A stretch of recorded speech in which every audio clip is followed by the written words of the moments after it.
Trump veut renverser le gouvernement du Venezuela pour s'emparer du pétrole et du gaz, et le prix Nobel de la paix est décerné à l'opposante vénézuélienne Machado. Vous croyez aux coïncidences? Voyons les dessous de cette dame.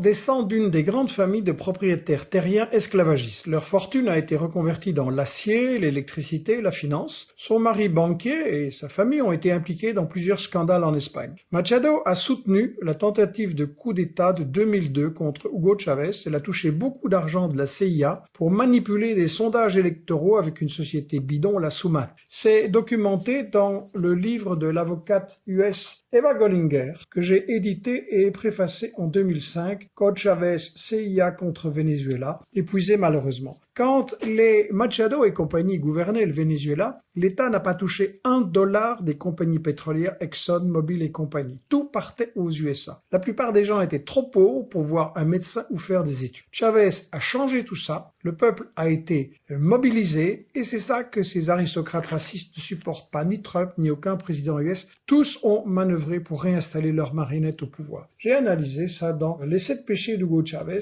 en 2009. Bien entendu, Machado soutient le génocidaire Netanyahou, leurs deux partis sont associés, elle lui a même demandé son aide pour un coup d'État. Bref, ce prix scandaleux fait partie de l'offensive médiatique pour justifier la guerre et le terrorisme en Amérique latine. Mais qui donc décerne le prix Nobel de la paix? Des politiciens norvégiens, un pays entièrement aligné sur les États-Unis puisque Jens Stoltenberg a fourni un très agressif secrétaire général de l'OTAN.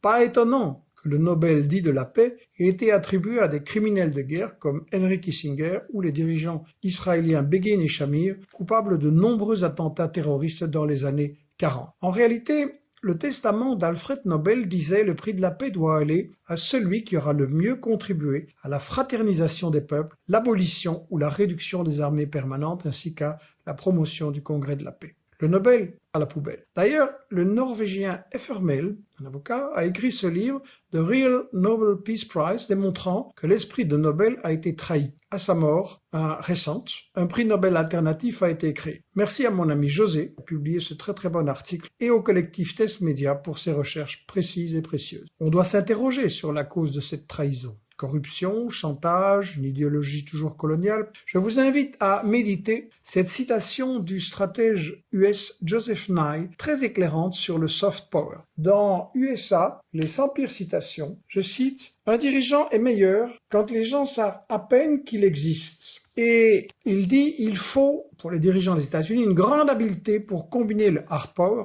l'armée, et le soft power. C'est quoi? Une nouvelle forme de pouvoir reposant sur la capacité de séduire et persuader l'opinion publique via le cinéma, les médias, les fondations US dites indépendantes et les pseudo-ONG, manipulées de façon subtile pour désarmer les résistants. Un lecteur averti en